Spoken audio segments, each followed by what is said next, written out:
waa qaybtii labaad ee taariikhdii marxuun Maxamed Xaaji Ibraahim Cigaal. 3 bishii May sanadkii 2002 marxuun Maxamed Xaaji Ibraahim Cigaal wuxuu ku geeriyooday magaalada Pretoria ee dalkaasi Koonfur Afrika, halkaasuu aaday xaalad caafimaad.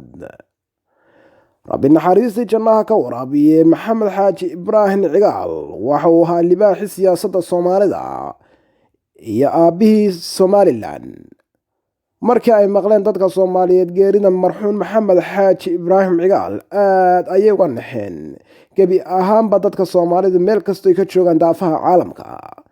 waayo marxuun Maxamed Xaaji Ibraahim Cigaal waxaa lagu xasuustaa sidii muddo yar oo kooban ugu soo dhisay dalkii burburay iyo dadkii kala tegay ee Somaliland, oo xilligaasi aad iyo aad u kala tegay ayna ka socdeen dagaallo qadhaadh oo u dhexeeyay qabiilada dega gobollada waqooyi ama Somaliland. marxuun Maxamed Xaaji Ibraahim Cigaal waxaa lagu aasay xarunta gobolka Saaxil ee Berbera, halkaasuu marxuunku ka dardaarmay in lagu aaso. marxuunku intuu noolaa wuxuu guursaday 5 xaas, waxaanu dhalay 5 carruur oo kala ah 3 wiil iyo 2 gabdhood.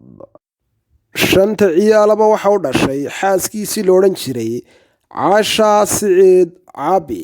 Rabbi naxariistii jannaha ka waraabiyo marxuun Maxamed Xaaji Ibraahim Cigaal.